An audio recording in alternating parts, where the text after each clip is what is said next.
చట్టం ముందు అందరూ సమానమే. చట్టం అందరినీ సమానంగా రక్షిస్తుంది అని మన రాజ్యాంగం చెబుతుంది. కానీ ఆంధ్రప్రదేశ్లో పచ్చనేతలకు ఎల్లో మీడియాకు ఒక చట్టం, వైఎస్ఆర్సీపీ నేతలు కార్యకర్తలకు మరో చట్టం అన్నట్టుగా బాబు సర్కారు వ్యవహరిస్తోంది. పరకామణి కేసులో టీటీడీ మాజీ ఏవీఎస్ఓ సతీష్ మరణంపై టీడీపీ నేతలు ఎల్లో మీడియా చేసిన దుష్ప్రచారం అందరం చూశాం. సతీష్ మృతదేహం రైలు పట్టాల పక్కన పడి ఉందన్న బ్రేకింగ్ న్యూస్ రాగానే ఎల్లో మీడియాలో సొంత కథనాలు మొదలైపోయాయి. అది హత్యో ఆత్మహత్యో తెలియకుండానే మధ్యాహ్నం 12:47 ఓ ఎల్లో మీడియా పరకామణి దొంగలు ప్రాణం తీశారా అంటూ మొదలుపెట్టింది. తిరుమల కేసులో పోలీసునే లేపేశారా అంటూ మరో కథనం ప్రసారం చేసింది. మరో 4 నిమిషాల తేడాతో పరిటాల హత్య case, Viveka case, Parakamani case అన్నింటిలోనూ సాక్షుల మరణాలంటూ కట్టు కథలు అల్లి వైఎస్ఆర్సీపీకి అంటగట్టే ప్రయత్నం చేశారు. మళ్లీ సాయంత్రం 6 గంటలకు సతీష్ కుమార్ మృతి వెనుక వైఎస్ఆర్సీపీ పెద్దల హస్తముంది. శ్రీవారి హుండీ దొంగలించి రాజీ చేయడమేంటి, రాజీ చేయటానికి ఇది పులివెందుల పంచాయతీనా అని టీడీపీ నేతలు చెలరేగిపోయారు. అయినా పోలీసులు ఎవరిపైనా కేసు పెట్టలేదు, ఎవరిని అరెస్టు చేయలేదు. ఇక టీడీపీ అఫీషియల్ సోషల్ మీడియా ఏ స్థాయిలో దుష్ప్రచారం చేసిందంటే ఒక్కసారి స్క్రీన్ పైన చూపిస్తాను, మీరే చూడండి. ఈ రాష్ట్రంలో చట్టం అందరికీ సమానం అనేటటువంటి రాజ్యాంగం కల్పించినటువంటి హక్కును కాలరాస్తున్నారు. వైఎస్ఆర్సీపీకి సంబంధించినటువంటి కార్యకర్తలు, నాయకులు ఏం మాట్లాడినా అరెస్టులు చేస్తున్నారు. కానీ ఇలాంటి పోస్టులు పెడుతున్నటువంటి పచ్చ ఉగ్రవాదుల విషయంలో ఎటువంటి చర్యలు తీసుకుంటున్నారంటే శూన్యం. ఇది టీడీపీ అఫీషియల్ సోషల్ మీడియా. నాడు గొడ్డలి వేటు గుండెపోటు అయ్యింది, నేడు క్రూరమైన హత్య ఆత్మహత్య అయ్యింది. పరకామణి కేసులో అంతా జగన్మాయ అంటూ వాళ్ళు పెట్టినటువంటి పోస్టు. మరి ఇలాంటివి పోలీసుల కంటికి కనిపించవా? పోలీసులు వీళ్ళపైన యాక్షన్ తీసుకోరా? వీరిపైన కేసులు బనాయించరా? వీరిని అరెస్ట్ చేయరా? ఇలాంటివి ఏవీ జరగవు. ఇవి కాకుండా ఇక ఎల్లో మీడియా సపరేట్ అనమాట.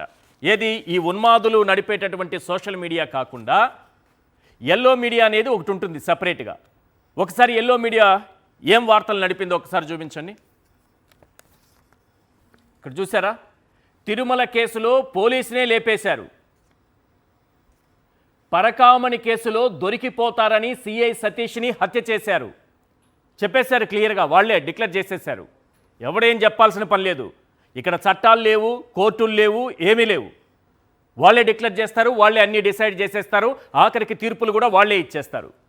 సతీష్ను హత్య చేయించింది వైసీపీనే. ఇంతకంటే దుర్మార్గం ఉంటుందా? ఇంతకంటే దుర్మార్గం ఇంకొకటి ఉంటుందా? ఏం చేస్తున్నాయి వ్యవస్థలన్నీ ఈ రాష్ట్రంలో? నిద్రపోతున్నాయా? నిద్రపోతున్నట్టు నటిస్తున్నాయా వ్యవస్థలు? చట్టం అందరికీ సమానమని మన రాజ్యాంగం చెప్పినటువంటి మాట ఈ రాష్ట్రంలో అమలు కాదా? రైట్, సతీష్ను హత్య చేయించి వైసీపీని పక్కా ఆధారాలు బయటపెట్టిన పిల్లి మాణిక్యరావు అంట. ఆయన చెప్పేశారు కాబట్టి కేసు కూడా అదే రకంగా దర్యాప్తు చేస్తే సరిపోయేది కదా.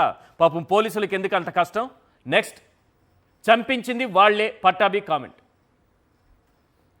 చూసారుగా. కేసు దర్యాప్తు పూర్తి కాకుండానే, కనీసం పోస్టు మార్టం కూడా పూర్తి కాకుండానే, పోలీసులు హత్యో ఆత్మహత్యో తేల్చకుండానే, న్యాయస్థానాలు తీర్పు ఇవ్వకుండానే ఈ ఉగ్రవాదులు ఎలా రెచ్చిపోయారో చూశారు కదా. టన్నుల కొద్దీ బురదను వైఎస్ఆర్సీపీకి పూసే ప్రయత్నం చేశారు. కానీ దీనిపైన వైఎస్ఆర్సీపీ నేతలు ఎవ్వరూ నోరు మెదపకూడదట. కాదు కూడదని ఎవ్వరు కూడా మాట్లాడకూడదట. కౌంటర్ కూడా ఇవ్వకూడదట. వాళ్ళు రక్తపు మరకలు పూస్తే చూస్తూ ఊరుకోవాల్సిందేనట.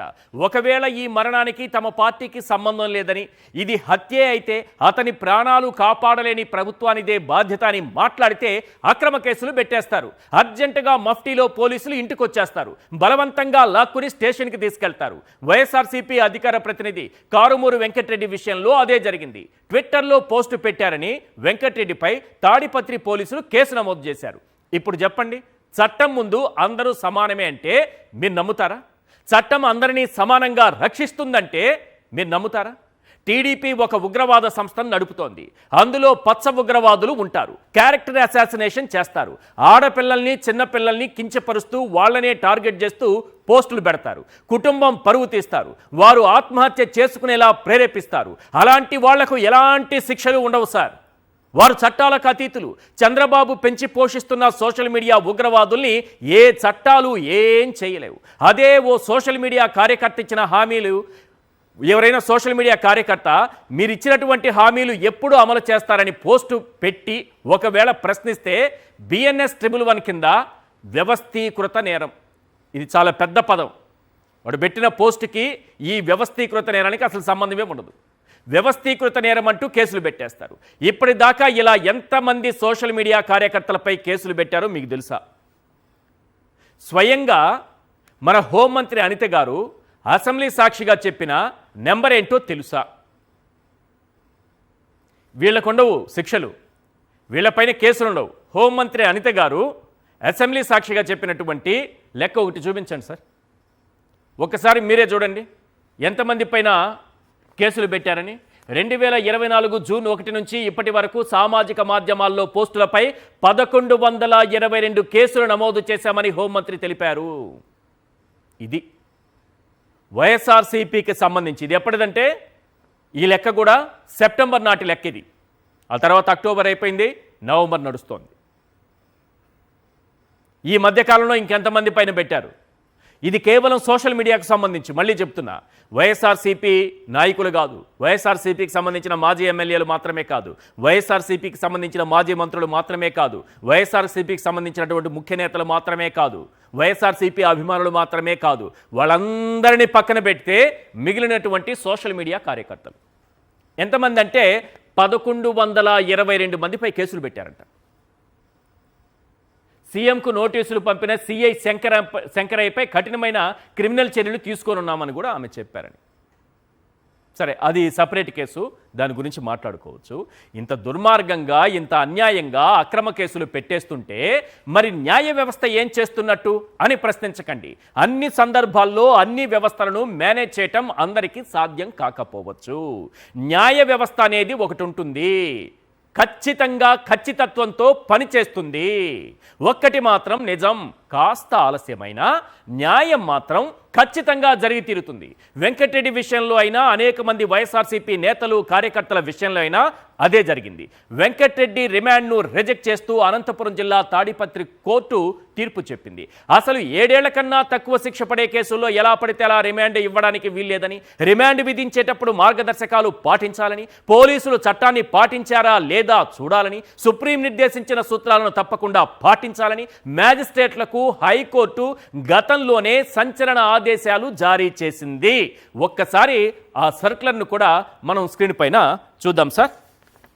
ఎస్, ఇది Anvesh Kumar versus state of Bihar కేసుకు సంబంధించి ఆ రోజు సుప్రీంకోర్టు ఏం చెప్పింది ఆ కేసులో అన్నదాన్ని కోట్ చేస్తూ హైకోర్టు ఇచ్చినటువంటి ఒక సర్క్యులర్ కింది స్థాయి కోర్టులకు, మ్యాజిస్ట్రేట్లకు క్లియర్గా చెప్పింది.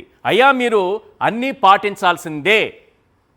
7 ఏళ్ల కన్నా తక్కువ శిక్ష పడే కేసులో మీరు తప్పనిసరిగా వారికి నోటీసులు ఇచ్చి విచారించి ఎస్పీ స్థాయి వ్యక్తి 14 రోజుల్లో విచారణ పూర్తి చేయాలి.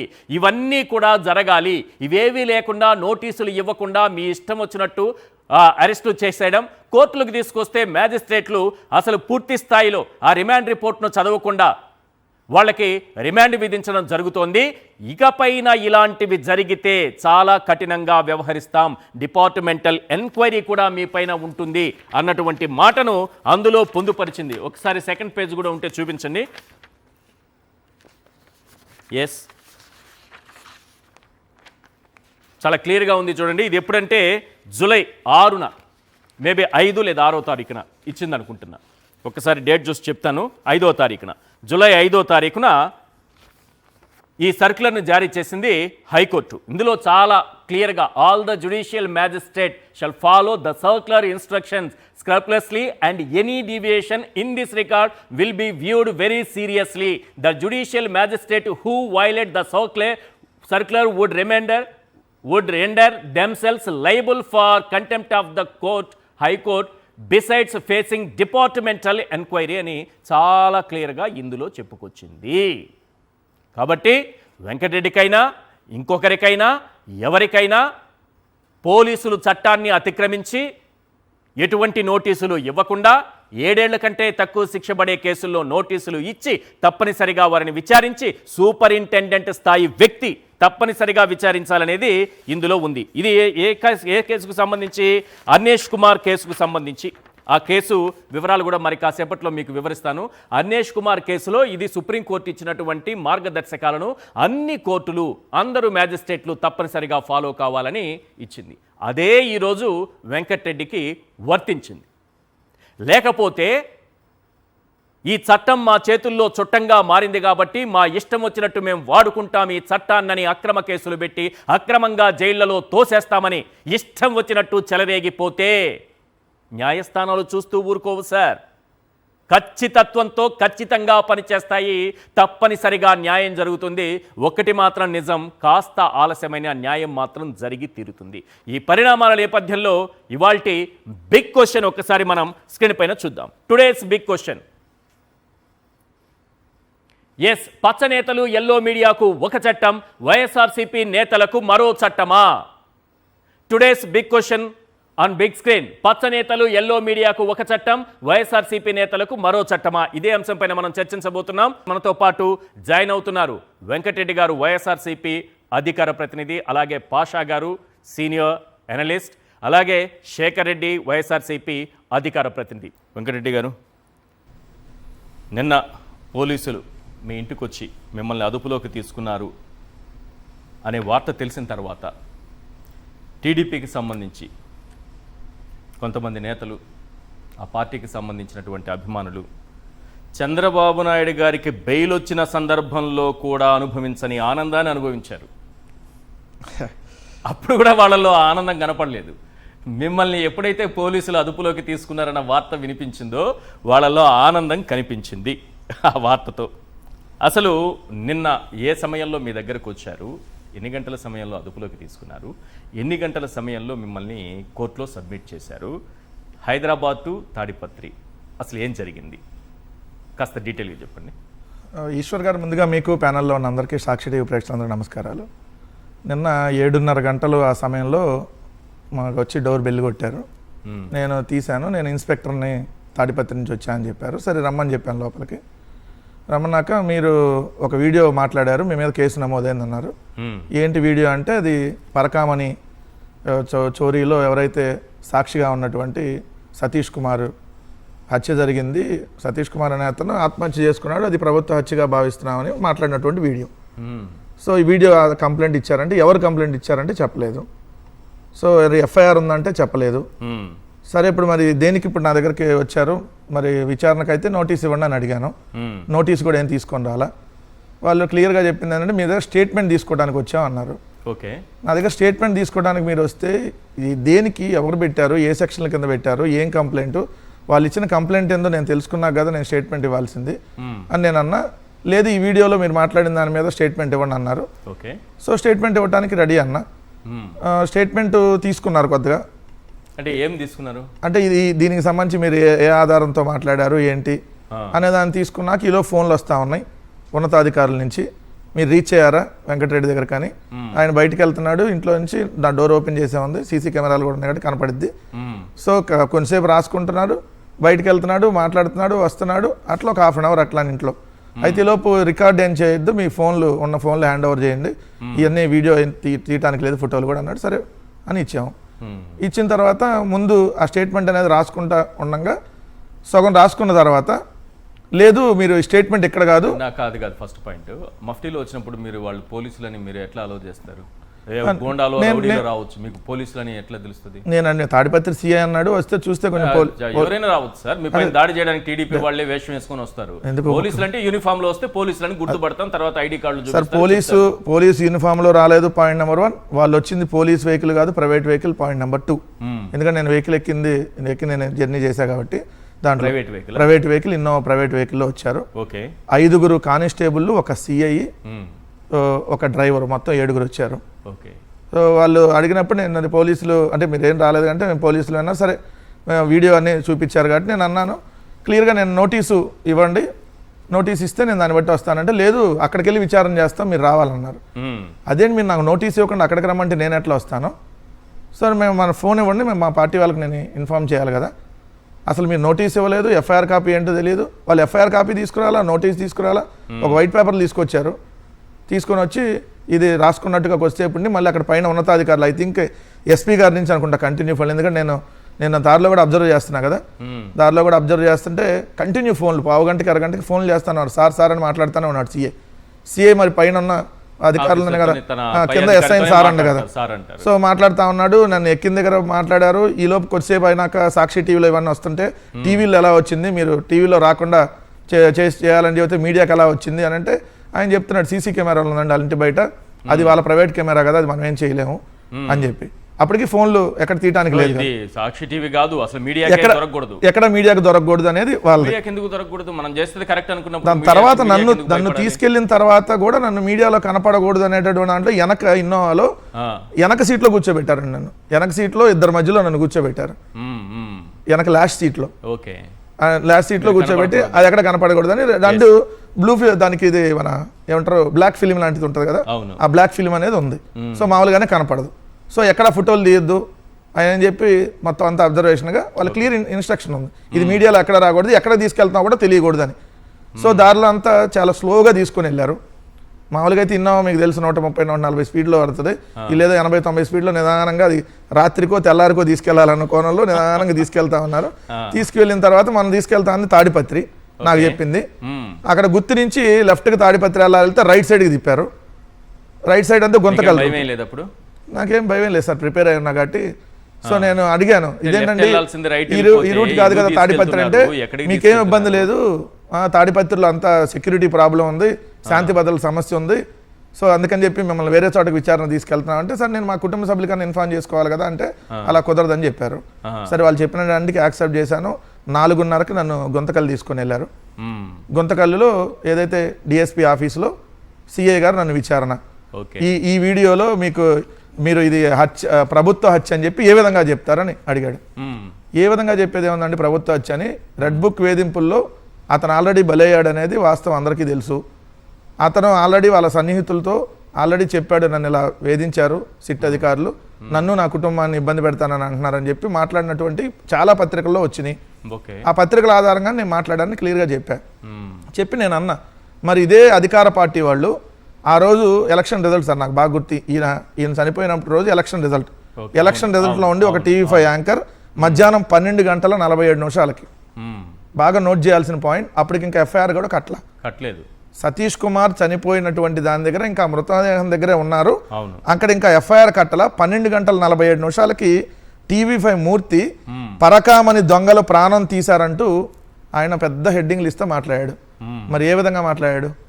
సో నేను ఇది అడిగా, మరి అదే యాంకర్లు వాళ్ళ పార్టీ అధికార ప్రతినిధులు మేము చంపేశామని చెప్పి మా నాయకుల పేర్లు ఏదేదో చెప్తున్నారు కదా, మరి వాళ్ళని కూడా నోటీసులు ఇచ్చారా, వాళ్ళ మీద ఏమైనా కంప్లైంట్ అయ్యిందా, మరి నా మీద ఎందుకు ఇచ్చారు అని అంటే వాళ్ళు క్లియర్గా చెబుతుంటే పైన ఎస్పీకి విపరీతమైన ప్రెజర్ ఉందో, లేదా ఎస్పీ నుంచి మరి కింద వీళ్ళకి ప్రెజర్ ఉంది. సో తెలుగుదేశం పార్టీకి సంబంధించినటువంటి ఒక నాయకుడు కంప్లైంట్ ఇచ్చాడు అనేది తర్వాత మనకు తెలిసినటువంటి సమాచారం. ఎఫ్ఐఆర్ కట్టింది, కంప్లైంట్ ఇచ్చింది ఒకే సమయం. ఎఫ్ఐఆర్ కట్టిన 5 నిమిషాలకు పోలీసులు బయలుదేరారు.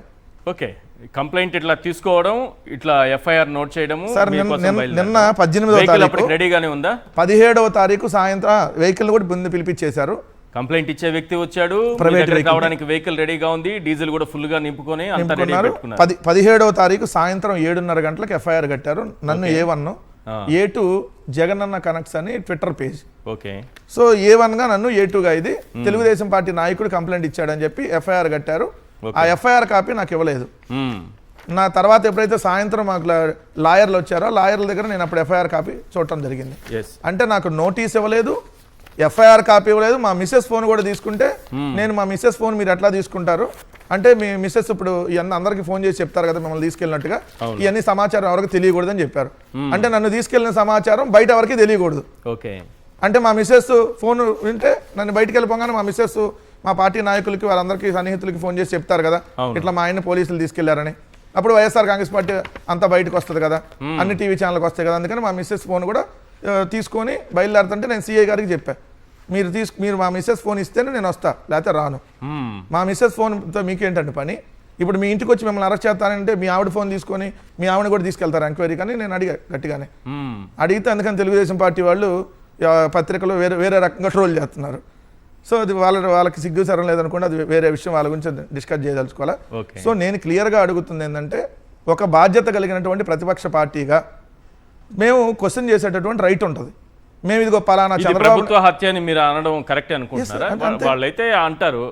ఇప్పుడు మేము చంద్రబాబు వెనక కొన్ని thumbnails ఉన్నాయి, గమనించారా? చూశాను సార్. ఇప్పుడు మేము చంద్రబాబు నాయుడు గారు, లోకేష్ గారు, ఇంకోళ్ళ పేరు ఎక్కడ అనలేదు కదా. ఎందుకంటే ఇది రెడ్ బుక్ వేధింపుల వల్ల అతను ఆత్మహత్య చేసుకున్నాడు అనేది. ఎందుకంటే పోలీసులు ఏదైతే స్టార్టింగ్లో వాళ్ళు చెప్పింది ఇది ఆత్మహత్య అని చెప్పారు. ఈరోజు మీరు ఈనాడు దినపత్రిక చూస్తే ఆ రోజు మేము ఆత్మహత్య అని చెప్పి అంటే వాళ్ళు ట్రోల్ చేసిన విధానం. ఈరోజు చూడండి, హత్యను ఆత్మహత్యను మభ్యపెట్టారు, రైల్వే పోలీసుల వైఖరిపై బంధువుల ఆవేదన, సతీష్ కుమార్ కేసు దర్యాప్తు తీరుపై తీవ్ర అసంతృప్తి. మరి ఇది ఆత్మహత్యని పోలీసులు చెప్పిన సమాచారం బట్టే కదా మనందరం కూడా ఆత్మహత్య. మరి ఇప్పుడు అది ఆత్మహత్య, హత్య, ప్రభుత్వ హత్య, లేదంటే ఇంకెవరన్నా చేయించినటువంటి హత్య అనేది తేల్చాల్సింది ఎవరు? పోలీసులు. తేల్చకుండా మరి ఇప్పుడు అక్కడ మీరు చూపిస్తుంది సతీష్ హత్య చేయించింది వైసీపీన నా ఫోటో, కరుణాకర్ రెడ్డి గారి ఫోటో పెట్టారండి. చూడండి అక్కడ మీరు ఎవరైతే పిల్లి మాణిక్యాలరావు అతను తెలుగుదేశం అధికార ప్రతినిధి. అంటే నాకేం సంబంధము, లేదంటే కరుణాకర్ రెడ్డి గారికి ఏం సంబంధం దాంట్లో? సో మా ఇద్దరు ఫోటోలు పెట్టారు. మరి ఇప్పుడు అరెస్ట్ చేయాల్సింది ఎవరిని? ఇదే తెలుగుదేశం పార్టీకి సంబంధించి వాళ్ళు దీనికి సంబంధించి పెట్టినటువంటి అనేక thumbnails చూడండి సార్. పరకామణి సాక్షి హత్య, బుక్కైన బోమన, దిమ్మ తిరిగే ప్యాలెస్ నిజాలు ఇవ్వగో. ఏ ప్యాలెస్ నిజాలు? వాళ్ళు పెట్టినటువంటి thumbnail. ఇంకోటి సతీష్ ది హత్య, బోమన హస్తం, కుటుంబ సభ్యుల అనుమానం. ఏ కుటుంబ సభ్యులు అనుమానించారు? చంద్రబాబు కుటుంబ సభ్యుల చెప్పండి. సతీష్ హత్య వెనుక కరుణాకర్, వైవి సుబ్బారెడ్డి హస్తం ఉంది, పట్టాభి. మరి వీళ్ళందరికీ ఎందుకు నోటీసులు ఇవ్వలేదు? వీళ్ళందరూ నోటీసులు, కనీసం నోటీసులు ఎందుకు ఇవ్వాలా? నన్ను తీసుకెళ్ళినట్టు వాళ్ళని కూడా తీసుకెళ్ళాలి కదా. సతీష్ కుమార్ హత్య వారి పనే, టీవీ5 వారి చేతిలో ఎఫ్ఐఆర్ రిపోర్టు. ఏది ఎఫ్ఐఆర్ లో వీళ్ళకి తెలిసిపోయింది ఎవరు చంపేశాడు. ఎఫ్ఐఆర్ రిపోర్ట్ బట్టి వీళ్ళు చెప్పేశారు. బట్టి తెలిసిపోతుందా? అదే కదా కామెంట్ చూడండి. కాదు సార్, జ్ఞానం ఏమైనా సతీష్ కుమార్ హత్య వారి పనే, టీవీ5 చేతిలో ఎఫ్ఐఆర్ రిపోర్ట్. మరి టీవీ5 వాళ్ళని కదా తీసుకెళ్ళి ముందు అరెస్ట్ చేయాల్సింది, వాళ్ళని కూడా నాలాగా తీసుకెళ్ళాలి. కాపీ నా దగ్గర కూడా ఉంది. మరి ఎఫ్ఐఆర్ కాపీలు ఎట్లా తెలిసింది అది హత్య ఆత్మహత్య అని? మీ కేసుకు సంబంధించిన ఎఫ్ఐఆర్ కాపీ దీంట్లో ఏమని తెలిసిపోతుందా? ఎట్లా తెలిసింది సార్? ఎవరో కంప్లైంట్ ఇచ్చిన దాన్ని బట్టి ఎఫ్ఐఆర్ కడతారు. అయితే క్లియర్ గా నా దాంట్లో నిన్న గౌరవ మేజిస్ట్రేట్ గారు ఇన్ఫర్మేషన్, ప్రాథమిక సమాచారం సార్ నా మీద వాళ్ళు చేసినటువంటి ఎలిగేషను, నేను అనేక రకాల ఇలాంటి వివాదాల్లో నేను దూర్చి ప్రభుత్వాన్ని డ్యామేజ్ చేసి ఈ రాష్ట్రంలో శాంతి భద్రతల సమస్య, కులాల మధ్య ఘర్షణ, మతాల మధ్య ఘర్షణ ఇన్ని చెలరేగిస్తున్నానంట. ఒకసారి కాదంట, నాకు రోజు ఇదే పని అంట. ఏది ఆ సిఐ గారు అక్కడ వాదిచ్చారు. సిఐ గారు వాదిస్తే అసలు మీరు ఎఫ్ఐఆర్ ఎప్పుడు కట్టారని అడిగారు మేజిస్ట్రేట్ గారు. నిన్న కట్టామండి అన్నాడు. నిన్న కట్టి వాళ్ళు అరెస్ట్ చేశారా అన్నాడు. చేశామండి అన్నాడు. మరి ప్రాథమిక విచారణ ఎప్పుడు చేశారన్నారు. చేయలేదండి అన్నాడు. సుప్రీంకోర్టు తీర్పు మీకు తెలియదా అన్నాడు. ఆయన ఏం మాట్లాడాల. అంతా అటెండర్ గారి దగ్గర నుంచి బుక్ తెప్పించి సుప్రీంకోర్టు ఒక కేసు ఎప్పుడన్నా ఎవరన్నా కంప్లైంట్ ఇస్తే 14 రోజుల్లోపు డిఎస్పీ గారితో విచారణ చేసి మాత్రమే నిజం ఉంటేనే ఎఫ్ఐఆర్ కట్టమంది. మీరు అసలు ప్రాథమిక విచారణ చేయకుండా ఎఫ్ఐఆర్ ఎట్ట కట్టారని అడిగారు. పాయింట్ నెంబర్ 1 అక్కడ సగం తేలిపోయారు. రెండో ప్రశ్న వచ్చేటప్పటికి క్లియర్గా ఈ సెక్షన్లు బెయిలబుల్ సెక్షన్లా నాన్ బెయిలబుల్ సెక్షన్లా అని అడిగారు. మా లాయర్లు ఏదైతే ఇది బెయిలబుల్ సెక్షన్లు అని చెప్పి మొత్తం ఎక్స్ప్లెయిన్ చేశారు ఏ సెక్షన్ బెయిలబుల్ అని. సో దాని తర్వాత ఈయన మీరు రిమాండ్ ఎందుకు అడుగుతున్నారు, నన్ను రిమాండ్కి ఇవ్వాలని అడిగారు. అవును, అసలు ఇది బెయిలబుల్ సెక్షన్ రిమాండ్ ఎందుకు అడుగుతున్నారంటే ఈయన మల్టిపుల్ టైమ్స్ ఇలాంటివన్నీ ఎవిడెన్స్ లేనివన్నీ మాట్లాడి ప్రభుత్వాన్ని కావాలని డ్యామేజ్ చేస్తూ ప్రభుత్వ ప్రతిష్టను దెబ్బతీస్తా ఉన్నారు. మొన్న ఈ మధ్య ఇంకో నోటీస్ ఇచ్చాము. నోటీస్ ఇస్తే కూడా ఆ నోటీసులో కూడా వెళ్ళి విచారణకి వెళ్ళి మళ్ళీ ఇట్టానే మళ్ళీ ఇదే ఎలిగేషన్ చేస్తున్నారు. సో అని చెప్పి అందుకని ఆయనకి రిమాండ్కి ఇస్తే A1 వెంకటరెడ్డి అంటే అక్యూజ్డ్ 1 ఇక్కడే ఉన్నాడు కాబట్టి ఆయన రిమాండ్కి ఇస్తే మేము కస్టడీకి తీసుకొని A2గా ఉన్న జగనన్న కనెక్ట్స్ ఎవరితో తేలుస్తాము, మీరు రిమోట్ ఇవ్వమంటే ఇప్పటికైతే బెయిల్ ఇస్తున్నావులే కానీ కండిషన్స్తో కూడింది, నెక్స్ట్ టైం అయినా ఎఫ్ఐఆర్ సరిగా కట్టండి అని చెప్పారు. ఎఫ్ఐఆర్ నెక్స్ట్ టైం అయినా సరిగా కట్టండి అని చెప్పారు. అంటే ఇదంతా ఒక సిఐదనే కాదు సార్, పైన ఉన్నటువంటి ఎస్పీ నుంచి తీవ్రమైనటువంటి ఒత్తిడి. ఖచ్చితంగా నన్ను ఈ కేసులో అరెస్ట్ చేసి రిమాండ్ విధించాలి. రిమాండ్ విధించిన తర్వాత మళ్ళీ 3-4 చోట్ల ఆల్రెడీ కేసులు రెడీ చేసి పెట్టారు. పీటీ వారెంట్లకు నన్ను తిప్పాలి. అలా ఒక నెల రోజులు అలా తిప్పాలనేటువంటి ప్రయత్నం. సరే వాళ్ళైతే వాళ్ళు సక్సెస్ కాల గౌరవ మేజిస్ట్రేట్ గారు కొట్టేశారు. మరి ఈ రకాల ఈసారి ఇంక ఎన్ని కేసులు పెడతారో ఎన్ని రకాల సెక్షన్లు యాడ్ చేస్తారో అది తెలియదు. వాటికైతే మెంటల్గా ప్రిపేర్ అయి ఉన్నాం. ఒకటైతే నేను క్లియర్గా అడుగుతున్నా, మాకొక చట్టం వాళ్ళకొక చట్టం కాదు కదా. ఇప్పుడు నాకు నోటీస్ ఇమ్మన్నా, నేను అడిగాను నేను వాళ్ళని ఎవరైతే పోలీసు వాళ్ళని సార్ ఇవాళ నాకు నోటీస్ ఇవ్వండి, ఓకే ఇస్తే రేపొద్దున 10 గంటలకు వస్తాం మీ దగ్గర విచారణ కన్నా. రైట్. నేను వస్తానంటే లేదు, అసలు నోటీసు ఇవ్వలేదు, ఏమి ఇవ్వలేదు. సో వాళ్ళు వచ్చింది యూనిఫామ్ లో, అదైతే వాళ్ళు ప్రైవేట్ యూనిఫామ్ లో వచ్చారు, ప్రైవేట్ వెహికల్ లో వచ్చారు, ఇది జరిగింది. రైట్. పాషా గారు, ఇది మీరు గవర్నర్ గారికి డీజీపీ గారికి రాసినటువంటి లేఖ, ఎందుకు మీరు ఇది రాయాల్సి వచ్చింది? ఇందులో ఏం పేర్కొన్నారు? వారిని ఏమని అభ్యర్థిస్తున్నారు? అందరికి నమస్కారం అండి. సార్, ఈ లేఖ గురించి మాట్లాడడానికి ముందు వెంకటరెడ్డి గారికి నిన్న కోర్టు ఏదైతే రిమాండ్ రిజెక్ట్ చేసిందో ఆ ఆర్డర్ కాపీలో ఒక 2-3 అంశాల గురించి మాట్లాడుతున్నాం సార్. ఎస్, చాలా ముఖ్యమైనటువంటి అంశాలు, నిజంగా నవ్వొస్తుంది ఆ అంశాలని ఒకసారి మనం జాగ్రత్తగా చూస్తే. సార్, ఒక కేసు ఉంది సార్, ఇమ్రాన్ ప్రతాప్ గడి, ఇందాక మీరు చూపించారు, వర్సెస్ స్టేట్ ఆఫ్ గుజరాత్ అని చెప్పేసి. ఆనరబుల్ సుప్రీంకోర్టు ఈ కేసుకి సంబంధించినటువంటి ఈ కొన్ని గైడ్ లైన్స్ని ఇచ్చింది. అవును. ఏవైతే ఈ ఏదైతే క్రైమ్స్ ఉంటాయో 3 ఏళ్ల నుంచి 7 ఏళ్ల మధ్యలో శిక్ష పడేటటువంటి ఏదైతే ఉంటాయో వీటిలో ఏం చేయాలి అంటే ముందుగా ప్రిలిమినరీ ఎంక్వైరీ అనేది చేయాలి. ఇందాక మీరు చెప్పారు 14 రోజుల్లో చేయాలని చెప్పి. అవును. జోక్ ఏంటంటే ఒక వ్యక్తి ఒక కంప్లైంట్ ఇస్తాడు, ఆ కంప్లైంట్లో నాకైతే డేట్ కనిపిస్తలేదు, కంప్లైంట్లో మళ్ళీ చెప్తున్నా డేట్ అయితే నాకు కనిపిస్తలేదు, ఏ సమయంలో ఆ కంప్లైంట్ ఇచ్చాడో తెలియదు, మరి ఆ పేజ్ ఏమైనా కట్ అయిందా నా దగ్గర లేదా తెలియదు, సబ్జెక్ట్ టు కరెక్షన్. మీ దగ్గర ఉన్న దాంట్లో ఏముంది? ఏం లేదా? నా దగ్గర కూడా ఉంది కాపీ. ఆ కాపీ తెలుగులో ఉందా? ఉంది సార్. ఒకసారి మీరు చూడండి, మీకు అక్కడ డేట్ కనిపిస్తుందా? నాకైతే కనబడలేదు, కానీ వీళ్ళు ఆ కేసు ఫైల్ చేస్తున్నామన్న చోట మాత్రం డేట్ లేదు, అది వాళ్ళు రాసుకుంది ఎఫ్ఐఆర్ లో, అది కాదు, కంప్లైంట్ సిగ్నేచర్ పెట్టి ఎవరైతే కంప్లైంట్ ఇచ్చారో అతను సిగ్నేచర్ పెట్టిన చోట, కానీ గౌరవనీయులైన అన్నప్పుడు ఇక్కడ స్టేషన్ డేటే వేస్తాం మనం, అదే ప్లేస్ డేట్, ఇదే సార్. అక్కడ ఎక్కడ లేదు, ఎక్కడ డేట్ లేదు. లేదు. అతను ఎప్పుడు కంప్లైంట్ ఇచ్చాడా క్లారిటీ లేదు. ఓకే. ఎఫ్ఐఆర్ ఎప్పుడు కట్టారు అంటే 17వ తారీఖు రాత్రి 7:30కి ఎఫ్ఐఆర్ కట్టారు. విషయం ఏంటంటే ఎఫ్ఐఆర్ కట్టింది ఎవరు? తాడిపత్రి పోలీసులు, రైట్? హైదరాబాద్ వెంకటరెడ్డి గారి ఇంటి నుంచి తాడిపత్రికి 360 కిలోమీటర్లు దాదాపుగా ఉంటుంది. అంటే 7 నుంచి 8 గంటలు పడుతుంది సార్. అవును. నైట్ అయితే లేట్ కూడా అవ్వచ్చు. 7:30కి ఎఫ్ఐఆర్ కట్టేసి 1 గంటలో బండి తెప్పించుకున్నారు అనుకుందాం.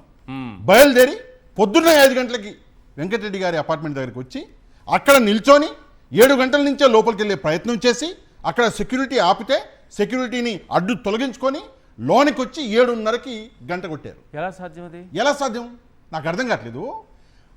ఆడవాళ్ళు, మహిళలు మా మీద అఘాయిత్యం జరిగిందయ్యా ఎఫ్ఐఆర్ కట్టండి అంటే ఎఫ్ఐఆర్ కట్టించుకోకుండా నెలల తరబడి తిప్పించుకున్నటువంటి పోలీస్ స్టేషన్లు మన దేశంలో ఉన్నటువంటి పరిస్థితులు ఉన్నాయి. వాళ్ళు ఇక్కడ వచ్చి ఫ్రెష్ కూడా అయ్యారు. నన్ను రిటర్న్ తీసుకెళ్లేటప్పుడు వాళ్ళు ఎక్కడైతే హోటల్లో స్టే చేశారో ఆ హోటల్ దగ్గర లగేజ్ కోసం అని ఆపారంటే వాళ్ళు రాత్రి బయలుదేరిపోయి ఎర్లీ మార్నింగ్ ఆ టైంకి వచ్చేసి ఇక్కడికి ఫ్రెష్ అయ్యి ఫ్రెష్ గా నా దగ్గరకు వచ్చారు. నేను ఒక విషయం చెప్పాలనుకుంటున్నాను. రిఫ్రెష్ అయ్యారా అక్కడికి వెళ్ళొచ్చి? నేను ఇక్కడ ఒక విషయం చెప్తా. ఇక్కడ ఒక అనుమానం అనేది నాకు కలుగుతుంది. ఇది అనుమానం మాత్రమే, మళ్ళా నా మీద కేసులు పెట్టారు. ఏంటి అనుమానం అంటే టీము ఎఫ్ఐఆర్ కంటే ముందే బయలుదేరిపోయింది. నా అనుమానం చెప్తున్నాను. ఓకే. టీము ఎఫ్ఐఆర్ కంటే ఎందుకంటే వచ్చి హోటల్ తీసుకొని ఇక్కడ ఫ్రెష్ అయ్యి, ఎందుకంటే వెళ్ళేటప్పుడు లగేజ్ తీసుకున్నారు అంటున్నారు. ఎవరు తీసుకుంటారు హోటల్? గంట కోసం మీరు హోటల్ తీసుకుంటారా? గంట కోసం త్వరగా వచ్చి హోటల్లో దిగి ఫ్రెష్ అయ్యి ఇంటి దగ్గరికి వచ్చింది తాడిపత్రి నుంచి కదా, వచ్చింది తాడిపత్రి పోలీసులు కదా, వాళ్ళు ఎంత ఫాస్ట్ గా కొట్టుకొచ్చినా 4-5 అయితే పొద్దున్న, లోనికి వచ్చింది 7 గంటలకి. 2 గంటల కోసం హోటల్ ఎందుకు తీసుకుంటారు? ఏదైతే అదైందని స్పీడ్ గా వచ్చేసాను సార్. అది సినిమాలలో పవన్ కళ్యాణ్ గారు చేయగలరు, వేరే ఎవరు చేయలేరు. కానీ నేనేమంటున్నానంటే ఈ టీము ముందుగా వచ్చేసింది, ఎఫ్ఐఆర్ తర్వాత కట్టారు అన్న ఆప్షన్ కూడా ఓపెన్ ఉంది. ఓకే. ఒకటి. రెండోది, ఆనరబుల్ సుప్రీంకోర్టు చెప్పింది ప్రిలిమినరీ ఎంక్వైరీ చేయాలని. ఇన్ దిస్ కేస్, ఏ కేసు? వెంకటరెడ్డి గారి కేసులో జోక్ సార్, వినండి కొంచెం జాగ్రత్తగా. అలాగే ఏదైతే సెక్షన్ 173(3) ఆఫ్ బిఎన్ఎస్ఎస్ ప్రకారము 14 రోజులు టైం ఉంటుంది ప్రిలిమినరీ ఎంక్వైరీ చేసుకోవాలి. రెండోది చాలా ముఖ్యమైనటువంటి ఇష్యూ ఏంటంటే ప్రియర్గా పర్మిషన్ తీసుకోవాలి of the officer not below the rank of deputy superintendent of police. అంటే డీసీపీ గారి ర్యాంక్ ఆఫీసర్ దగ్గర నుంచి పర్మిషన్ తీసుకోవాలి. ఓకే. తీసుకోవాలి. కోర్టు ఏం చెప్తుంది ఆర్డర్లో? చాలా జాగ్రత్తగా ఉండండి. There is also no material produced before this honourable court showing any permission obtained from senior officer. Officer దగ్గర నుంచి ఎలాంటి పర్మిషన్ తీసుకోలేదు అని ఆర్డర్ చెప్తుంది. చట్టం చెప్తుంది ఆఫీసర్ దగ్గర నుంచి పర్మిషన్ తీసుకోవాలి. తీసుకోవాలి, ఆర్డర్ చెప్తుంది పర్మిషన్ తీసుకోలేదు. మరి ఆ సిఐ గారు బయటికి వెళ్ళి ఎవరితో మాట్లాడిండు ఫోన్లో? ఓకే, పర్మిషన్ తీసుకోలేదు కదా, అవును. కోర్టు ఆర్డర్ లో ఉంది తీసుకోలేదని క్లియర్ గా కోర్టు ఆర్డర్ లో ఉంది. కోర్టు ఆర్డర్ లో క్లియర్ గా ఉంది నో పర్మిషన్ అబ్టైన్డ్ అని. మరి ఎవరి పర్మిషన్ తో వచ్చారు వీళ్ళు? లేదు, మీరు పర్మిషన్ తీసుకోలేదు, సరే ఒప్పుకుంటా. బయటికి వెళ్ళి సిఐ గారు సార్ అని ఫోన్ లో ఎవరితో మాట్లాడారు? ఓకే, ఎవరన్నా నేతలతో మాట్లాడారా? ఒక్కసారి కాదు సార్, నా దగ్గర ఉన్నప్పుడే దాదాపుగా 3-4 సార్లు బయటికి వెళ్ళి మాట్లాడి నేను అక్కడికే రావాలి మీరు విచారణకి అన్నారు. అప్పటిదాకా ఏంటి ఇక్కడే స్టేట్మెంట్ అన్నారు. అవును, అప్పటికప్పుడు మీరు అక్కడికి రావాలని చెప్పారు. అంటే అక్కడికి రమ్మని పిలిచినటువంటి అధికారి ఎవరు అంటే ముందే అసలు సిఐకి తెలియకుండానే ముందే ఎక్కడికక్కడ కొంతవరకే సిఐకి పాటు తెలుసా చేశారు అసలు ఏంటి? చాలా ముఖ్యమైన పాయింట్ సార్, ఎందుకంటే ఆయన బయటకు వచ్చి మాటికి మాట్లాడారు. Good point. ఇందాక వెంకటరెడ్డి గారు ఒక మాట అన్నారు, ఎస్పీ గారితో మాట్లాడుంటారు అని. ఎస్పీ కాదండి, పర్మిషన్ కేవలం డిఎస్పీ దగ్గర నుంచే తీసుకోవచ్చు. అలాంటిది ఎస్పీ గారితో మీరు మాట్లాడారంటే పర్మిషన్ తీసుకున్నట్టే కదా. మరి ఆ పాయింట్ని కోర్టులో ఎందుకు రాయించలేదు మీరు? ఎందుకు ఆ ఇచ్చినటువంటి అధికారిని దాచారు? ఇచ్చింది అధికారా, మీరు మాట్లాడింది అధికారితోట, ఎవరైనా నేతతోట, ఎవరైనా టీడీపీ నాయకుడితో మాట్లాడారు అంతసేపు సార్ అని? అనుమానాలు సార్ మాకు, అవునవును అనుమానాలు. ఒకవేళ మీరు సార్తో మాట్లాడుంటే ఆ సార్ పేరు ఇక్కడ రాయాలి కదా, we have taken the permission of our superior అని చెప్పేసి ఆయన పేరు రాయాలి కదా, కానీ రాయాలే. ఇది ఒకటి ఎక్సలెంట్ పాయింట్ చెప్పారు. నెక్స్ట్ ఇదే ఆర్డర్లో చాలా మంచి విషయం కోర్టు ఆర్డర్లో రాయించారు, చాలా మంచి విషయం. ఏంటంటే the remand accused contains only general allegations. The remand request contains only general information. Remand request లో ఏమి టెక్నికల్ ఇన్ఫర్మేషన్ లేదు, ఆయన చేసిన తప్పేం లేదు, only general information of political rivalry. ఇది కోర్ట్ ఆర్డర్లో ఉంది. రిమాండ్ రిపోర్ట్ లో కేవలం జనరల్ ఇన్ఫర్మేషన్ ఉంది ఆఫ్ పొలిటికల్ రైవలరీ. అంటే పాలిటిక్స్ లో ఉన్నటువంటి ఏముంటుంది సార్, అది రాజకీయంగా రాజకీయ కక్ష కనిపిస్తుంది. ఎక్కడ కూడా టెక్నికల్ పాయింట్స్ కనిపించలేదు, ఆయన చేసినటువంటి తప్పులు కనిపిస్తలేవని ఆనరబుల్ కోర్టు తన రిపోర్ట్లో రాసుకొచ్చింది. ఇది ఎంత పెద్ద విషయం. నెక్స్ట్ ఒక పాయింట్ చెప్తాను. The absence of the said mandatory procedure సేఫ్ గార్డ్ create serious doubts about the legality of the arrest. అసలు ఆయన అరెస్ట్ లీగాలిటీ మీదనే కోర్టుకి డౌట్ వచ్చింది. అసలు ఆయన అరెస్ట్ మీదనే కోర్టుకి డౌట్ వచ్చిందంటే నిజంగా ఇది ఎంత పెద్ద విషయం. రిమాండ్ కెనాట్ బి గ్రాండ్ అని చెప్పేసి కోర్టు క్లియర్ గా ఇందులో చెప్పడం. ఇక మీరు ఇందాక నేను అడిగినటువంటి ప్రశ్న ఒక్క షార్ట్ టైంలో ఫినిష్ చేసేస్తాను. ఏంటి ఆ ప్రశ్న అంటే, మీరు ఈ రోజు లెటర్లు రాశారు పాషా గారు అన్నారు. నేను ఈ రోజు లెటర్లు ఎందుకు రాశానంటే సార్, బాధ. నిన్న వెంకటరెడ్డి గారు అరెస్ట్ అయ్యారు. నిన్న నాకు వచ్చినటువంటి కోపానికి ఎందుకు కోపం వచ్చింది చెప్పండి. వెంకటరెడ్డి గారు ఒకవేళ ఏదైనా తప్పు చేసుంటే, మీరు అరెస్ట్ చేసుంటే, ఆయన కంటే ఆ తప్పుని 100 రెట్లు ఎక్కువ చేసినటువంటి చంద్రబాబు నాయుడు గారు, నారా లోకేష్ గారు గొడ్డలిపోటు అని చెప్పేసి మన వైఎస్ మన ఆయన సార్ వివేకానంద రెడ్డి గారు వివేకానంద రెడ్డి గారి హత్య జరిగితే దాన్ని మన జగన్ గారికి ఆపాదిస్తూ చంద్రబాబు నాయుడు గారు మీడియా ముందు నిలబడి, ప్రజల ముందు నిలబడి, నారా లోకేష్ గారు మీడియా ముందు నిలబడి, ప్రజల ముందు నిలబడి మాట్లాడారు. మరి అట్లీస్ట్ చంద్రబాబు నాయుడు గారికి ఒక నోటీస్ పంపించారా? నోటీస్ పంపించిన పోలీసునేమో యాక్షన్ తీసుకుంటారు. ఒకడు మంచి పని చేసి నోటీస్ పంపిస్తే అప్రిషియేట్ చేయాలి. అరే ముఖ్యమంత్రి అయినా సరే నువ్వు వ్యవస్థను ఆ విధంగా వాడాలని వైఎస్ఆర్సీపీకి తెలుసుంటే బాగుండేది. అది ఇక నేను ఎందుకని చెప్పేసి రాశాను, ఇద్దరికి రాశాను సార్ లెటర్లు. ఒకటి ఆనరబుల్ గవర్నర్ ఆఫ్ ఆంధ్రప్రదేశ్ గారికి, నెక్స్ట్ డీజీపీ గారికి. పోలీసు వ్యవస్థ యొక్క పరువు పోతుంది ఇట్లాంటి కేసులు పెట్టడం వల్ల. ఒకవైపు కోర్టులు మెట్టికాయలు వేస్తున్నాయి. నేను రాసింది 5 పాయింట్లు. Illegal arrest without preliminary enquiry, ఆ clear violation of the section 173 ఇందులో చెప్పారు. ఆ ఒక పాయింట్ రాశాను. నెక్స్ట్ వచ్చేసి సుప్రీంకోర్టు మ్యాండేట్ ఇగ్నోర్డ్. సుప్రీంకోర్టు ఆర్డర్లని పోలీసు వ్యవస్థ ఇగ్నోర్ చేస్తుంది. మూడో పాయింట్ వచ్చేసి arrest appears politically motivated. Venkatareddy గారి పేరు రాసి మరీ రాశా, వెంకటరెడ్డి గారి అరెస్ట్ అనేది పొలిటికల్లీ మోటివేటెడ్. నాలుగోది damage to the reputation of Andhra Pradesh police.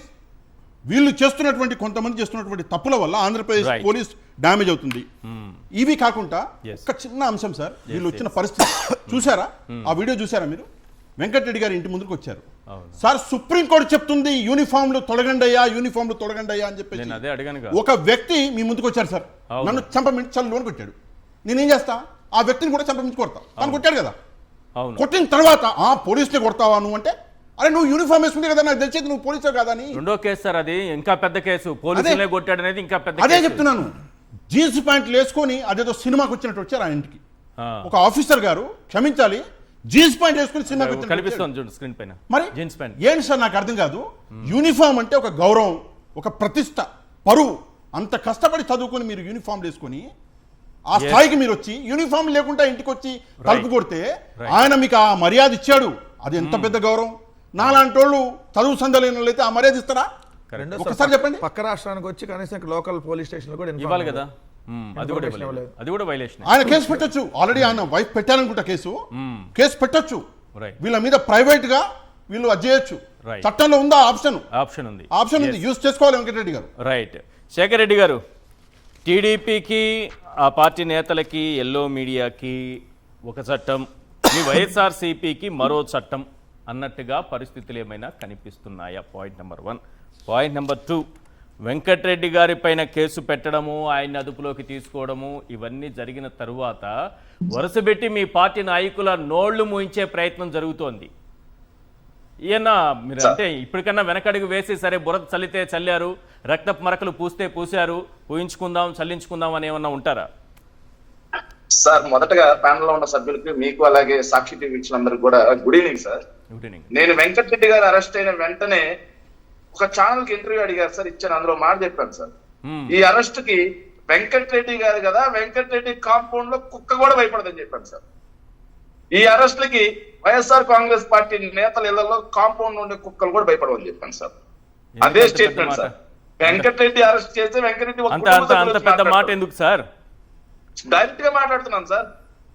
ఏం భయపడ రాజ్యాంగాన్ని వైలేట్ చేసి అక్రమ కేసులు పెట్టి అరెస్ట్ చేస్తామంటే చూస్తూ కూర్చుంటామా? భయపడి వెనక ఇళ్లలో ఏమన్నా కూర్చుంటాం మేమేమన్నా? లోకేష్ ఏమన్నా అనుకుంటున్నారా భయపడిపోతామని? ఇక్కడ ఎవ్వరు వాళ్ళ ఉడత ఊపులకి అక్రమ కేసులకి అదిరే వాళ్ళు లేరు, బెదిరే వాళ్ళు లేరు సార్. నిన్న వెంకటరెడ్డి ఉదంతంలో ఒక సిఐ గారు ఒక చిన్న కామెడీ పోటీ చేశారు సార్. వెంకటరెడ్డి గారిని ఏదైతే గుంతకల్ డిఎస్పీ ఆఫీస్ లో విచారణ పేరుతో నైట్ 9 వరకు అక్కడ పెట్టారు సార్. 9 వరకు పెట్టిన తర్వాత ఆ గుంతకల్ డిఎస్పీ ఆఫీస్ నుంచి మేము ఎక్కడికి తీసుకెళ్తున్నాం, తాడిపత్రి మ్యాజిస్ట్రేట్ ఆఫీస్ కి తీసుకెళ్తున్నాం అని చెప్పారు సార్. చెప్పిన తర్వాత మేమంతా అక్కడే ఉన్నాం.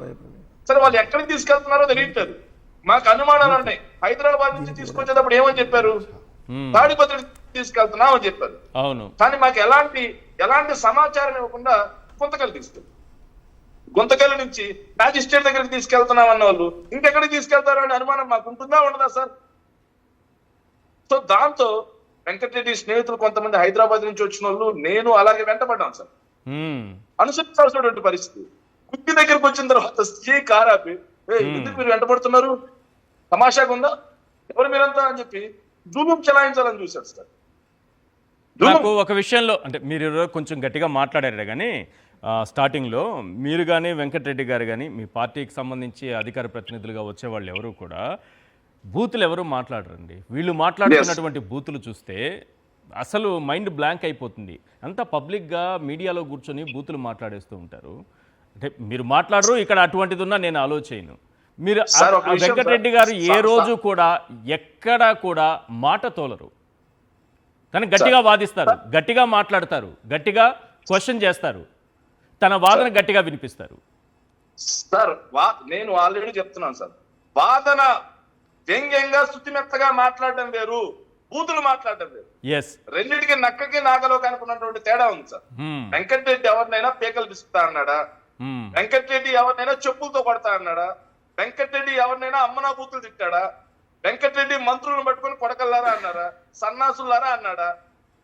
ఏమన్నాడు వెంకటరెడ్డి? ఎప్పుడు మాట్లాడలేదు కదా. మరి వెంకటరెడ్డిని అరెస్ట్ చేయగానే ఇన్నాళ్ళు మాట్లాడినటువంటి మురికి నోర్లు, ఇన్నాళ్ళు రాసినటువంటి మురికి చేతులు, వెంకటరెడ్డి అరెస్ట్ ని వాళ్ళు పండగ చేసుకుంటుంటే నిన్న వాళ్ళ యొక్క సంకుచిత స్వభావానికి నవ్వుకున్నాను సార్. నవ్వుకున్నాను నేను నిజంగా. సార్ ఒక విషయం సార్, వెంకటరెడ్డి ఏదైతే ప్రభుత్వ హత్య అని చెప్పాడని అరెస్ట్ చేశారు బాగానే ఉంది. నేను సార్ సారీ టు సే, ఈయన బోసడికే పట్టాభిగారిగా తెలుగు రాష్ట్రాల్లో బాగా సుపరిచితుడు సార్. ఈయన సతీష్ కుమార్ హత్య వెనక వైసీపీ గజ దొంగల ముఠా ఉంది. పక్కనే సార్ ఈ పక్క భూమన గారు, మధ్యలో వచ్చేసి జగన్మోహన్ రెడ్డి గారు, ఈ పక్కన ఏదైతే వైవి సుబ్బారెడ్డి గారు. అంటే వీళ్ళు ముగ్గురు కలిసి హత్య చేశారనా?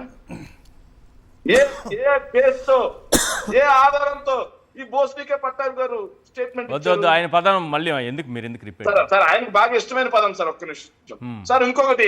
ఇంకో మాట ఉంది సార్. ఈయన పేరు ఎక్కడైనా రాజకీయాల్లో aspiring MLA, aspiring minister, aspiring MP ఉంటారు సార్. కానీ మన తెలుగు రాష్ట్రాల్లో ఆస్పైరింగ్ గవర్నర్ గా ఒక సుపరిచితుడైనటువంటి ఒక వ్యక్తి ఉన్నారు సార్. ఆయన పేరులో వర్ల రామయ్య గారు సార్. ఆయన ఒక స్టేట్మెంట్ సార్, అన్ని టీడీపీ అఫీషియల్ లోనే. ఆయన స్టేట్మెంట్ ఏంటంటే సతీష్ కుమార్ ది హత్యే, బాబాయిని గొడ్డలతో నరికినట్టుగా సతీష్ కుమార్ ని కూడా నరికి చంపేశారు. ఎవరు ఏం చూశాడా? మరి 8 ఎందుకు కేసు పెట్టట్లేదు? శాంతి భద్రతలు కోర్టు పరిధిలో ఉంది, విచారణలో ఉంది. విద్వేషాలంట రాష్ట్రంలో ప్రజల మధ్య విద్వేషాలు, వర్గ వైషమ్యాలు, వాళ్ళు పెట్టినటువంటి కేసు వెంకటరెడ్డి గారి మీద మరి ఈ విధంగా మాట్లాడితే కాదా సార్? దర్యాప్తు అనేది దీని వల్ల ప్రభావితం కావట్లేదా? ఇంకోటి సార్, ఈయన పేరు మన వైఎస్ఆర్ కాంగ్రెస్ పార్టీ నుంచి వెళ్ళారు sir, Jaggampeta MLA. Okay, Nehru గారు, జ్యోతుల్ నెహ్రూ గారా? జ్యోతుల్ నెహ్రూ గారు. పరిటాల రవిని కూడా జగన్మోహన్ రెడ్డి గారు చంపేశారంట సార్. తిరుమల హుండీ కూడా సొంపు మన జగన్మోహన్ రెడ్డి గారు కొట్టేశారంట సార్. బాబాయిని కూడా జగన్మోహన్ రెడ్డి గారు చంపేశారంట సార్. ఈయన స్టేట్మెంట్, ఈయన చూశాడు. మరి ఈయన ప్రత్యక్ష సాక్షి మరి ఈ కేసులు అన్నిటి. ఇంకొక ఆయన ఉన్నాడు సార్, మంత్రివర్యులు, ఈయన పార్థసారథి గారు. ఈయన కూడా మన పార్టీలోంచి పోయారు, మా పార్టీలోంచి పోయారు సార్. పార్థసారథి గారు ఈయన ఏం రాశారంటే, దొంగతనాలు, హత్యలు ఇదేనా మీ విధానం? మరి ఆ విధానంలో 5 ఏళ్ళు ఎందుకున్నావా? ఆ విధానం మాదైనప్పుడు మా పార్టీలో 5 ఏళ్ళు ఎందుకు ఎమ్మెల్యేగా ఉన్నావు? మొదటి అధికారంలో ఉన్నారు కాబట్టి ఉన్నారు, వదిలిపోవచ్చుగా. ఆయన ఒక స్టేట్మెంట్ ఇస్తే ఈయన ఏబిఎన్ రాధాకృష్ణ దాన్ని నచ్చేస్తాడు సార్. ఏమని నచ్చేస్తాడు అంటే, సిగ్గులేని రథం. దొరికిపోతామనే భయంతో వైసీపీ దొంగలు టిటిడి మాజీ విజిలెన్స్ అధికారి రైల్వే సిఐ సతీష్ కుమార్ ని మట్టు పెట్టారని మంత్రి కొలుసు పార్థసారథి ఆరోపించారు సార్. మరి పార్థసారథి గారు ఏమైనా సీసీ ఫుటేజ్ ఏమైనా తీశారా? పార్థసారథి గారి మీద కేసు ఉండవా? మంత్రి గారు కదా పాపం. మరి ఎప్పుడు వీళ్ళందరి మీద కేసులు పెడుతున్నారు? ఎప్పుడు స్టేషన్లకు లాక్కొస్తున్నారు? పోలీసులే నేరుగా సమాధానం చెప్పాలి. నేను పెడతా కేసు, విద్వేషాలు రేపడుతున్నారు, ఏ స్టేషన్ లో తీసుకుంటారో చెప్పండి, నేను కేసు పెడతా. ఆ స్టేషన్ పెరుకురండి అందరినీ. సో ఏదైతే అధికారంలో ఉన్నటువంటి పచ్చ తమ్ములకు ఒక న్యాయం, పచ్చ మీడియాకు ఒక న్యాయం, వైఎస్ఆర్ కాంగ్రెస్ పార్టీ వాళ్ళకి ఒక న్యాయం సార్. ఇంకొన్ని చూపిస్తారు సార్. ఇవి దర్యాప్తు ఏదైతే కొన్ని మురికి మీడియాలో కూడా చూపించారు సార్. దర్యాప్తు మొత్తాన్ని వెంకటరెడ్డి మాటలు చేంజ్ చేసేస్తున్నాయండి సార్. అంటే వెంకటరెడ్డి అంత భయపెట్టేస్తున్నాడు సార్. వివేకానంద రెడ్డి గారి హత్య కేసు కదా, అన్ని వేళ్ళు జగన్ వైపోయాడు సార్. 40 కోట్ల సుపారీ ఇచ్చినారు సార్ భారతి మేడం. ఒక ఆయన స్టేట్మెంట్ ఇచ్చి ముప్పాల సుప్పారావు, భారతి రెడ్డి మేడం గారు 40 కోట్లు ఇచ్చి సుపారీ గ్యాంగ్. రైట్ తీసేయండి ఇంకా అవన్నీ ఎప్పుడు చూసి. రైట్, ఇన్నున్నాయి సార్, ఇన్నున్నాయి. భారతి మేడం గారి క్యారెక్టర్ గురించి, జగన్మోహన్ రెడ్డి గారి క్యారెక్టర్ గురించి, లిక్కర్ స్కామ్ లో అయితే సార్ ఇది ఒక్కసారి చూడండి సార్. అడ్డంగా దొరికేసినాడు సార్ జగన్మోహన్ రెడ్డి గారు. అడ్డంగా దొరికేసిన జగన్ తమ్ముడు దగ్గరికే డబ్బంతా, ఎమ్మెల్యే తర్వాత లెక్కర్ డెన్ను దొరికేసినాడు సార్ తాడేపల్లి ప్యాలెస్ లో. అదే విధంగా ఏమీ క్షేత్రంలో ఇంకా జగన్మోహన్ రెడ్డి గారు. మరి ఇలాంటి స్టేట్మెంట్లు, పనికి మాలిన రాతలు రాసే వీళ్ళందరి మీద నేను కేసు పెడతా. నా మనోభావాలు దెబ్బతిన్నాయి. మా నాయకుడి మీద నిరాధారమైనటువంటి రాతలు రాయటం వల్ల నా మనోభావాలు దెబ్బతిన్నాయి. ఆంధ్ర రాష్ట్రంలో పోలీసు విభాగం డీజీపీ గారిని మీ ద్వారా విజ్ఞప్తి చేస్తా ఉన్నా. సో ఒక పౌరుడిగా నేను అడుగుతా ఉన్నా, నేను కేసు పెడతా, మీరు ఏ స్టేషన్ లో పెట్టమంటే ఆ స్టేషన్ లో పెడతా. ఈ రాతలు రాసే టీవీ5 మూర్తి, టీవీ5 సాంబా, అదే విధంగా ఏబిఎన్ రాధాకృష్ణ సంబంధించినటువంటి ఛానల్, అదే విధంగా మహా న్యూస్, టాల్కమ్ పౌడర్ వంశీ, వీళ్ళందరి మీద నేను కేసు పెడతా. ఏ ఆధారంతో మీరు గత 5 సంవత్సరాల నుంచి నడపడమే కాకుండా ఇప్పుడు కూడా వైఎస్ఆర్ కాంగ్రెస్ పార్టీ మీద బురద జల్లే రాతలు రాస్తా ఉన్నారు, కథనాలు నడిపిస్తా ఉన్నారు. శేఖర్ రెడ్డి గారు, ఒకటేంటంటే మీరు అధికారంలో ఉన్నప్పటి నుంచి ఇది జరుగుతోంది. మీరు అధికారం కోల్పోయిన తర్వాత ఇంకాస్త ఎక్కువైంది. కానీ మీరు ఎవరైనా సరే ఇప్పటి ప్రభుత్వాన్ని ప్రశ్నిస్తే మాత్రం అక్రమ కేసులు, జైళ్లు, ఇప్పుడు ప్రతిపక్షంలో ఉండి మీరు చేయగలిగింది ఏంటి? ఇప్పుడు మీరు క్వశ్చన్ చేసేది కంటిన్యూ చేస్తారా, వెనకడుగు వేస్తారా అన్నది మాత్రం. ఒక పాయింట్ లో చెప్పండి సార్. మీకు ఒక 30 సెకండ్స్ సార్. సార్ మీకు విషయం చెప్తాను సార్. బోసడిగా అని మాట్లాడిన ఆయనకి అర్థంగా నిలబడ్డారు సార్ చంద్రబాబు నాయుడు. అవును. అదే విధంగా వైఎస్ఆర్ కాంగ్రెస్ పార్టీ మహిళా నాయకురాలని బండబూతులు తిట్టే కిరా కార్పి అనే ఒక థర్డ్ గ్రేడ్ ఫెలోకి కేకులు తినిపించారు సార్, స్వీట్ తినిపించారు సార్ బర్త్డేకి. సో వాళ్ళది బూత్ పార్టీయా, మాది బూత్ పార్టీయా? కరెక్ట్. సో ఇంకో విషయం చెప్తున్నాను సార్. సో రాజ్యాంగబద్ధంగా చట్టబద్ధంగా రాజ్యాంగం మాకు కల్పించినటువంటి భావ ప్రకటన స్వేచ్ఛను వినియోగించుకొని మేము ఈ తెలుగుదేశం పార్టీ కూటమి ప్రభుత్వం చేసేటువంటి దాష్టికాలని, వాళ్ళు చేసే అవినీతిని, అక్రమాలని, అన్యాయాలని నిరంతరం ఎండగట్టడం ఖాయం. ఎన్ని కేసులు పెట్టుకుంటావో లోకేష్ పెట్టుకో. రైట్ రైట్ సార్ ఇది సార్ ఒకటి మాత్రం చెబుతున్నా సార్, విప్లవం ఎలా మొదలైతుంటే సార్, విప్లవం ఎలా మొదలైతుంటే ఈ అణిచివేత చినికి చినికి గాలివాన తుఫానుగా మారినట్టు, చుక్క చుక్క నీటి బొట్టు సముద్రంగా మారినట్టు వైఎస్ఆర్ కాంగ్రెస్ పార్టీ శ్రేణులు మొత్తం సంఘటితం అవుతారు. సంఘటితమై ఈ దాష్టిక పాలన మాత్రం తొక్కి పెట్టడం మాత్రం వెంకటరెడ్డి అదుపులోకి తీసుకున్న తర్వాత వైఎస్ఆర్సీపీ నాయకులందరూ కూడా మీకు బాగా సపోర్ట్ గా పార్టీ నిలబడిందా? ఎలా? జగన్మోహన్ రెడ్డి గారి దగ్గర నుంచి కింద వైఎస్ఆర్ కాంగ్రెస్ పార్టీ కార్యకర్తల వరకు ఏదైతే నా అరెస్ట్ ఖండిస్తూ ఏదైతే ఖచ్చితంగా మీకు ఒక మోరల్ సపోర్ట్ లభించింది? 100% సార్ మోరల్ సపోర్ట్. ఈ రోజు వైఎస్ఆర్ కాంగ్రెస్ పార్టీ కార్యకర్తలు గర్వంగా చెప్పుకునేలాగా, ఏ కార్యకర్త కష్టం వచ్చినా ఎలానే పార్టీ అండగా నిలబడిద్దని భరోసా ఇచ్చేలాగా ఏదైతే పెట్టి చేసినటువంటిది ఇది ఒకసారి చూడండి సార్. ఇది సుత్తితో తల పగలగొట్టి గూగుల్ టేక్అవుట్ తో షాకింగ్ నిజాలు. ఇది సతీష్ కుమార్ హత్య గురించి సుత్తితో తలపగలగొట్టి అది వాళ్ళ ఛానల్లో ఆయన విశ్లేషణ, మహాన్యూస్ లో ఆయన విశ్లేషణ, సుత్తితో తల పగలగొట్టి గూగుల్ టేక్అవుట్ తో షాకింగ్ నిజాలు అని రైల్వే ట్రాక్ రైలు దగ్గర సతీష్ కుమార్ సంబంధించి పెట్టారు. 1 డే అవుతుంది పెట్టి, 1 డే ఏగో మీరు చూస్తే వస్తుంది. మరి ఇప్పుడు వీళ్ళు ఏ ఆధారంతో సుత్తితో పగలగొట్టారని చెప్పారు? నేను ఇది రెడ్ బుక్ వేధింపుల వల్ల ఆత్మహత్య అంటే ఇది ప్రభుత్వ వేధింపుల వల్ల జరిగినటువంటి హత్య అన్న. ఆయన ఆత్మహత్య చేసుకున్నాడు అనేటటువంటి అదే ఆల్రెడీ వాళ్ళ పోలీసులే స్టార్టింగ్లో చెప్పినటువంటి దాని ప్రకారం ఆయన ఒక సిఐగా ఆత్మహత్య చేసుకునేటటువంటి అవసరం ఎందుకు వచ్చింది? ఇప్పుడు మీరు విచారణకు పిలిచి ఆ విచారణలో సిట్ అధికారులతో పాటు ఒక ప్రైవేటు వ్యక్తిని కూర్చోబెట్టి లక్ష్మణరావు అనేటటువంటి వ్యక్తిని మీరు అతన్ని బెదిరించారనేటటువంటిది పత్రికల్లో వచ్చింది. అది నేను ప్రస్తావించి చెప్తే దీని ప్రభుత్వం వచ్చి అన్నప్పుడు మరి సుత్తి తీసుకొని కొట్టారు, రాడు తీసుకొని కొట్టారు, గొడ్డలతో 4 గేట్లు వేశారు, ఇట్లాంటివన్నీ మాట్లాడినాను కదా. మరి డైరెక్ట్ గా తీసుకెళ్లి అరెస్ట్ చేయాలి. అట్లాంటివి మీరు ఎవరు మాట్లాడలేదు. అదే సార్ నేను చెప్పాలనుకుంటే పలానా వ్యక్తి చంపడం మేము చూసాము, ఇట్లా చంపారు అట్లా చంపారని చెప్పచ్చు. ఎప్పుడు అలాంటివి ఎప్పుడు రాలేదు. ఎంత దారుణం అంటే అంత ఓపెన్ గా ఎలా మాట్లాడుతున్నారు? సోషల్ మీడియా చాలా బెటర్ సార్. ఆ తెలుగుదేశం పార్టీకి సంబంధించిన ఛానల్స్ తో పోలిస్తే సోషల్ మీడియా వాళ్ళు చాలా బెటర్. కొద్దిగా సంస్కారంతో పెడతారు. వాళ్ళు ఈ రోజు చూడండి, నా మీద పొద్దున్నే డిబేట్లు పెట్టి వెంకటరెడ్డి బాత్రూమ్ లో ఎందుకు దూరాడు. అవును చాలా మంది. ఇప్పుడు నేనేమన్నా వాళ్ళంటే బాత్రూమ్ లో దూరానా? నాకు అర్థం కాలేదు. కాదు సార్, నేను బాత్రూమ్ లో దూరానా? బాత్రూమ్ లో ఎందుకు దూరాడు? మీరు మధ్యలో దూకి పారిపోయారట. వైసీపీ నేత వెంకటరెడ్డి ఎలా అంటాడు అంటే ఎలా అంటాడు? వైసీపీ నేత రెండు చేతులకి సంఖ్యలు వేశారు. అదే ఇప్పుడు చెప్పాలి. కాదు సార్, అట్లా పెట్టింది చూడండి. అరే నువ్వు రెడ్డికి పుట్టుంటే దమ్ముంటే నిరూపించరా నా డాష్ గా వెంకటరెడ్డిపై కంట్రోల్ తప్పిన మహాసేన రాజేష్. ఇదే విషయంలో పోలీస్ జీబ్ లోంచి బయటకు దూకేసిన YCP leader Karumuri Venkatareddy road మీద పట్టుకొని తోలు తీసిన పోలీసులు. నా తోలు బాగానే ఉంది, వచ్చాను మళ్ళీ సేఫ్ గానే. వైసీపీ కారుమూరి వెంకటరెడ్డి అరెస్ట్, అతి కోతలు కూస్తే జైలుకు పక్క. వైసీపీలో లాస్ట్ హెచ్చరిక. భార్యను రంగంలోకి దింపిన వైసీపీ అంట. ఏది నన్ను అరెస్ట్ కాగానే మా భార్య గారు మాట్లాడితే నేను రంగంలో దింపేసిందంట వైసీపీ. ఇంకా నయం జగన్ గారు ఫోన్ చేసి నువ్వు రామ్మా అని చెప్పారని కూడా రాత్రి ఇలా బతుకులు అంతే. హాఫ్ నాలెడ్జ్ వెంకటరెడ్డి సార్, మీకు ఫుల్ నాలెడ్జ్ ఉంది కదా. చెయ్యని డిబేట్ వచ్చి నిత్యం తప్పుడు ప్రచారాలతో బుర్ర జల్లుతున్నాయంట.